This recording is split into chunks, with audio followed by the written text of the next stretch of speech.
Magandang tanghali, Luzon, Visayas at Mindanao. At binabati ko ang aking mga subscribers hindi lamang sa Pilipinas, maging sa labas ng bansa, lalo-lalo itong mga OFWs, mga kaibigan, no? At maging ang kanilang mga pamilya, no? At saka sa aking mga kakilala, no? Sa buong bansa ng Pilipinas, magandang araw po sa inyong lahat. Mga kaibigan, wala po tayong lecture ngayon kasi medyo kaarawan ngayon ni San Juan Bautista, no? Kamusta naman kayo sa inyong paglalakbay, sa inyong mga dinadaanan ng mga kalsada? Hindi ba kayo pinag-klase ng tubig? Hindi ba kayo binasa ng mga kasalubay sa mga kabilang kalsada na pinagdaanan ninyo? Ang hirap, mga kaibigan, mga kagapay, kung ikaw ay papasok. Katulad kanina, ako ay nasa biyahe pa lamang. Kami nakastandby sa tabi-tabi ng mga kalsada at sila ay mayroong mga hawak-hawak na mga timba, may lamang tubig. Ako, dami, lahat ng mga pinagdadaanan o dumadaan sa kanilang harapan talagang basang-basa ng tubig. Lalo na, mga kaibigan at kagapay, doon sa bayan ng Tansa, Cavite, no? Kaya kung ikaw ay may iksi yung pasensya, talagang mapapaaway kayo. Kaya ang payo ko lamang, katulad ng ginawa ko kanina habang ako na-drive, ang ginawa ko, dandahan na lang habang palapit ng palapit sa kanilang nilalagyan. Dahil nakita ko ang daming hawak-hawak ng mga timba at may mga lamang tubig. Ginawa ko ng mga kaagapay, dahan-dahan na lang yung pagtakbo ko at hanggang sa kinakausap ko sila ng maayos, no? At sinasabi ko sa kanila, ako'y papasok pa at huwag nyo na akong sikin ng tubig kasi babasa yung damit ko. At maayos naman, at pag nakita nila medyo maayos kang makipag-usap, talagang sinisenyasan kanila na diretso na lang, doon na lang, no? At maraming makukulit, mga kagapay, no? Maraming mga bata na makukulit na pag dire-diretso ka lang, talagang mababasa ka ng tubig. Kaya ang gagawin mo, hihinto ka na lang at saka hayaan mo na. Kung ayaw mo silang kausapin, hayaan mo na lang hanggang sa pag nakita nila na ikaw na huminto, sila na mismo ang nagsisinyas na aalis na lang at hindi nila tinutuloy yung pagpasa sa'yo ng tubig. So ibahin natin ang usapan, mga kaagapay, dahil talagang walang pasok naman ngayon. Alam niyo, dapat araw ngayon, no, na magle-lecture ako, oras na araw ng Lunes, no, June 2024. Kaya nagkakataon ay na-declared pala naman nakarang araw na talagang walang pasok, holiday, pero mayroon pa rin mga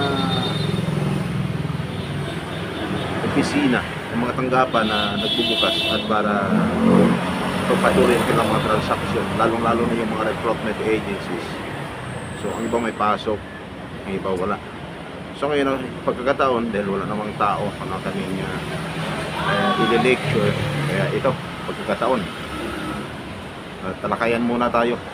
Kasi sa araw-araw ko na pag-lecture, maraming mga OFWs na umalis patungo sa labas ng bansa. Siyempre, bago sila alis ng Pilipinas, ay dadaan talaga ng PDOS, no? O tinatawag na Pre-Departure Orientation Seminar.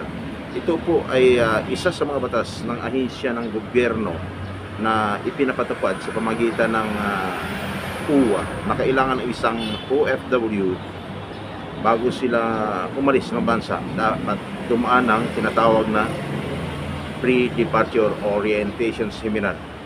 Alam niyo kung bakit, mga kaibigan, mga kagapay, ang isang OFW dapat sa kanilang pag-alis marami silang matutunan, no?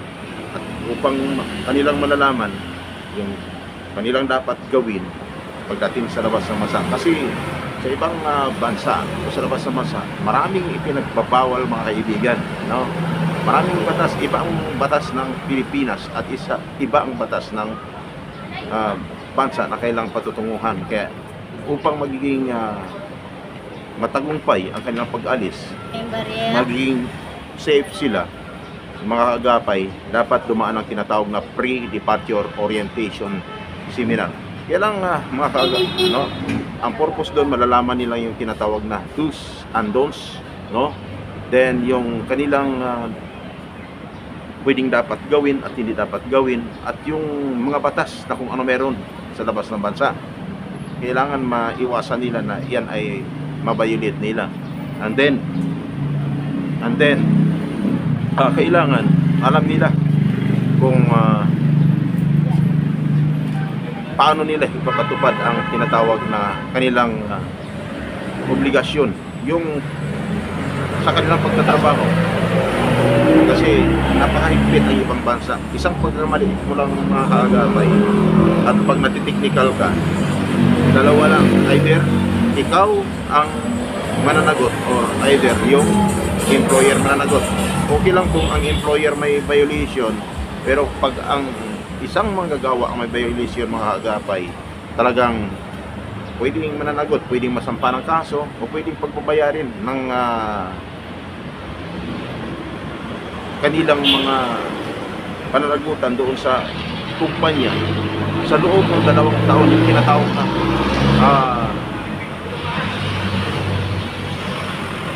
contract violations, no? Kasi ang isang OFW pag nagtatrabaho, dapat yung duration ng kanilang pagtatrabaho doon 2 years contract yan. Ayan ay nakasaad doon sa tinatawag na standard employment contract na kanilang pinipirman sa Pilipinas, na pag yan ang nabayulit, kailangan, no?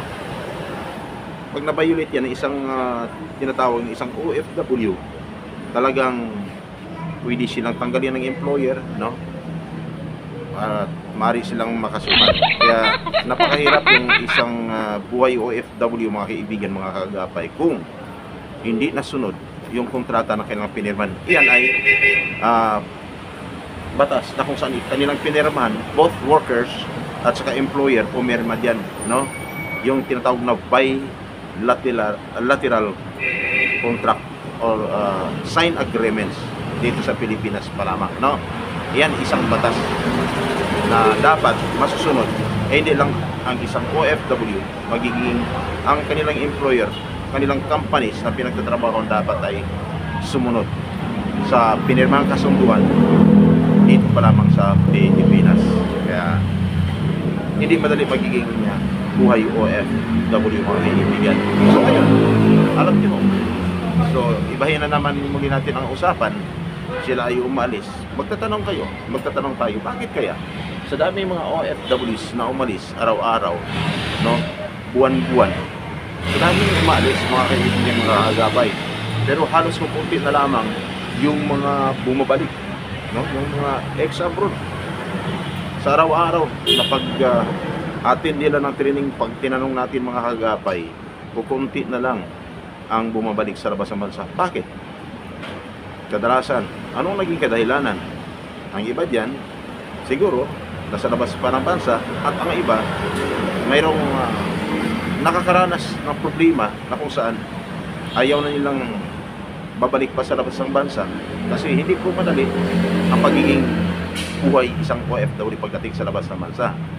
At ang iba naman, siguro hindi na babalik, ay siguro malamang sila ay umasinso na at nakapagpatayo ng kanilang sariling mga negosyo, no? Nakapagpundar na, kaya sapat na sa kanila yung magtatrabaho na lamang sa Pilipinas, maghanap buhay, dahil sila ay may na ipon nung sila ay mag-abroad at nakapagpatayo ng sariling negosyo. Kaya lang ang tanong mga kaagapay, lahat ba ay nagtatagumpay? Mga kaibigan, mga kaagapay, hindi lahat ay nagtatagumpay. Katulad ngayon, bakit sa daming umaalis? No? Usapan na lang natin. Pag-usapan natin. Parang hindi ko sana babanggitin to. Kaya lang, ito ang narinig ko ngayon ng mga issue.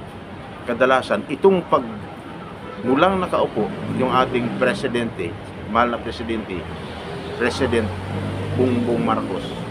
Kadalasan ito po yung mga narinig natin. Bakit kaya sinisisi? Puro sisi ang kanilang inabot, no? Kadalasan gusto nilang ipanawagan, sasabihin sa ating Pangulo kung hindi nila magawa-gawa dahil siyempre kadalasan kasi mga ordinaryong mga mamayan, mga kaibigan, tahimik lang yung mga yan, pero may mga saloobin na dapat nilang palabasin pero hindi naman nila magawa dahil nga busy sila sa kanilang mga paghanap buhay sa araw-araw, lalo na dito sa Pilipinas. Alam niyo mga kaibigan, kadalasan ang narinig ko, PBBM, nagkaroon ng malaking katanungan sa kanilang sarili. Bakit daw binuto pa si President Marcos na hindi pa lang natupad yung kanyang mga pangako? Alam niyo mga kaibigan, hindi lang isa ang dami no? Sa ngayon, sa panahon ngayon, maraming nakakaramdam ng sobrang hirap dahil nga daw ito, umaasa sila na si President Marcos o si PBBM pag nakaupo ay talagang medyo hindi na mahirapan dahil marami ng trabaho at magbabaan na lahat ng presyo ng mga bilihin. Ang number one mga kaibigan, ang sama ng loob ng mga kaibigan o mga kababayan natin, itong pagtaas ng mga presyo ng bigas. Ay di ba yan naman ang pangako ni President Bongbong Marcos noon, na dapat pag siya ay nakaupo, no? Kaya siya nanalo dahil siya pag nakaupo, lahat ng mga bigas talagang bababa ang presyo, no? Hanggang sa 20 pesos na lamang ang isang kilo mga kagapay. Ayan, kadalasan ang tanungan nila, no? Bakit kaya? Ito, dami mga makukulit dito mga kagapay, may mga dumadaan. Ayan. Makikita mo ngayon, mas maraming nagmamalimos mga kagapay. Kasi bakit? Dahil sobrang hirap ng buhay ngayon. Kaya maraming mga OFWs, pag tinatanong mo, bakit kayo mag-abroad? Ay mayaman naman ang bansa natin ngayon. Ang sagot sa akin, paanong mayaman? Okay lang. Mayaman daw si President Marcos, pero mas lalong bumagsak ang ekonomiya ng ating bansa. Kasi kung hindi bumagsak ang ekonomiya ng ating bansa mga kaagapay, ay bakit yung mga kumpanya dyan, no, nagpapasahod sobrang liit? Kung tama man ang papasahod ng mga kumpanya, bakit kulang? Hindi sapat matustusan ang pangailangan ng kanilang mga pamilya. Try nyo kung bakit mga kagapay. Ang kadahilan naman dyan, kahit anong laki ng sahod mo, kung tandaan mga kagapay, sobrang taas naman ang mga bilihin, presyo ng mga bilihin, wala kang magagawa. Hindi lang bigas, pati gasolin mga kaagapay. Hindi lang mga mahirap, pati mga mayayaman, apektado rin. Kasi bakit? Sobrang pagtaas ng mga presyo ng mga gasolina, no? Walang tigil, no? Pag tumaas yan, lahat apektado. Pati yung mga presyo ng mga nasa merkado, sa market, no? Ayan, talagang maapektuhan. Kaya pag naapektuhan yung mga yan, hindi papayag yan na pagtaas ng gasolina, no? Pagtaas ng bigas, hindi papayag yan. Hindi sila magtaas din ng mga presyo ng mga paninda nila. Kasi lugi naman sila. Siyempre, mga negosyante yan Pero, tingnan nyo mga kagapay, sino ang number one apektado?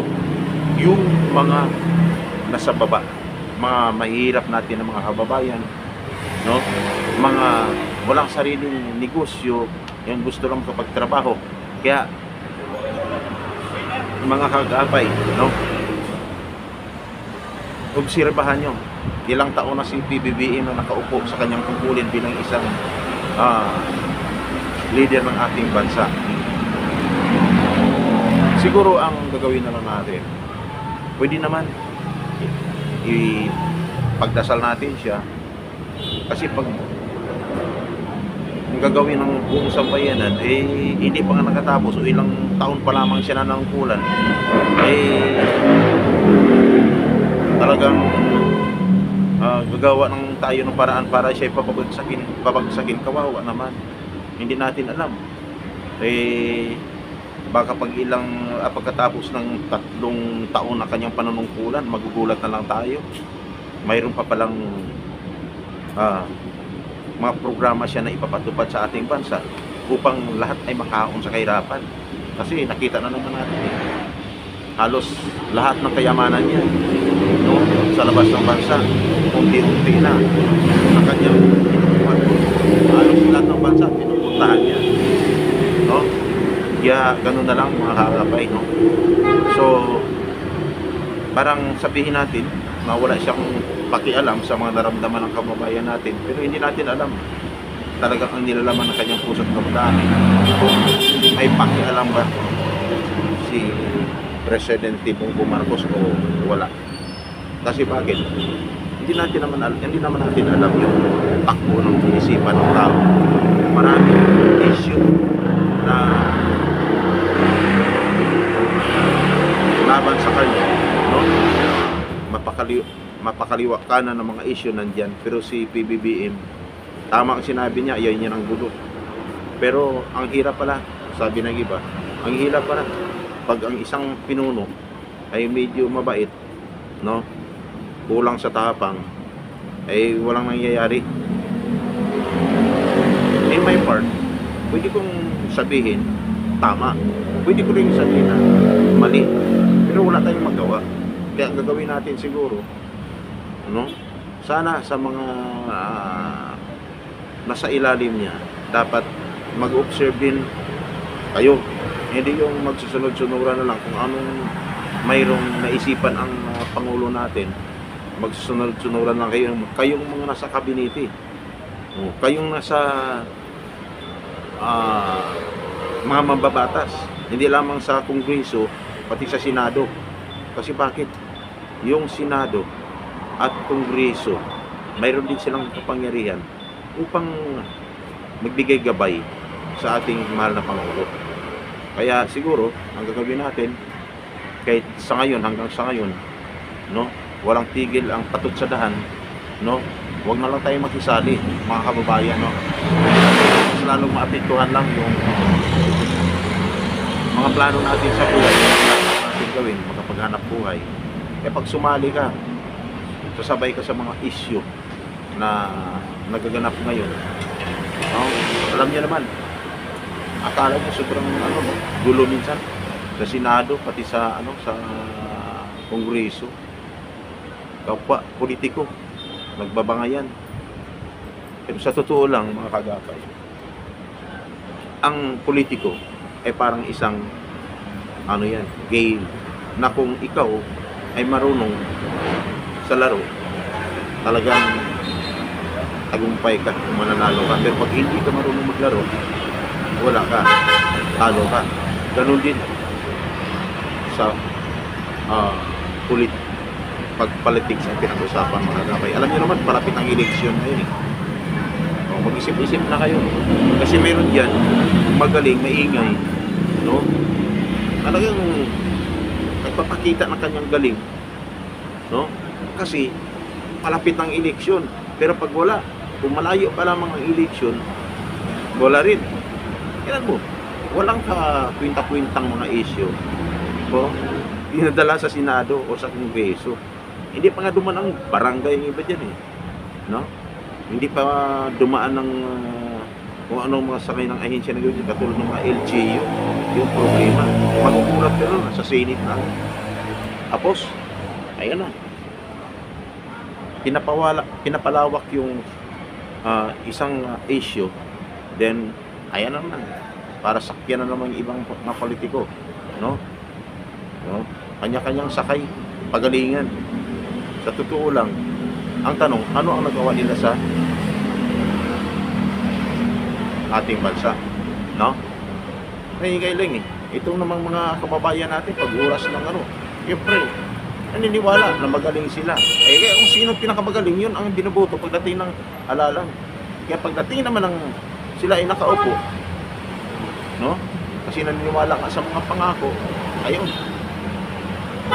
sama naman ang loob ng ating mga kababayan. Eh dapat magiging pag ano tayo, mapagmasid, no? Mabusisi. Pag-aralan natin na maigi kung anong mga issue ang kanila ba. Kadalasan hindi lang sa ano hindi lang sa television, maging sa social media, amen. Nasa social media. Yan po. Ang social media natin mga kaagapay, malakas, no? Kasi bakit? Ayan ang number 1 ngayon, no? Kahit walang kuwente, no? Pag brown out, wala ng televisions at saka radio stations. Yung cellphone nandiyan pa rin, malakas pa rin ang social media. Kaya mga kaagapay, mga kababayan, no? Tibayan niyo inyong kalooban, no? Kasi bakit? Hindi lang kayo ang nakakaramdam ng sobrang hirap. May marami akong nakausap na mga negosyante. Kung noong pandemic, hindi sila nakakaramdam o nakakaranas ng sobrang hirap. Pero pagdating ng itong taon na to, hindi lang nung pag-upo pa lang naman ni PBBM, yan ang sabi nila, no?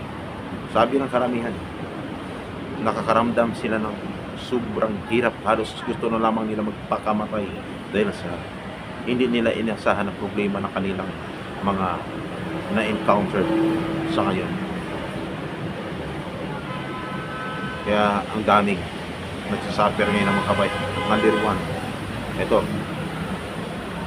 mga OFWs na naglakas loob na lamang alis sa labas sa bansa upang sa kanilang sarili mismo maisakatuparan nila ang kanilang mga pangarap sa buhay para umasinso at hindi na sila umaasa pa sa pangyayari ngayon na inaasahan nila na mangyari sa ating bayan, mga kagapay. Puro bigas, puro sahod, puro presyo ng mga bilihin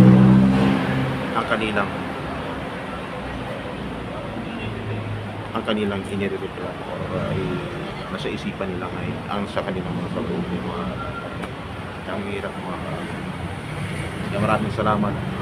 Hindi lang dito tayo nagtatapos mga kabay sa mga aking mga subscribers, mga followers at saka hindi pa nakapag-subscribe ng aking YouTube channel, patuloy naman na tutukan ang aking mga pages, no? Dahil marami po kayo matutunan at marami makakatulong ako sa inyo sa pamamagitan ng mga bagay-bagay na aking i-live sa channel na Kaagapay. Maraming salamat. God bless you.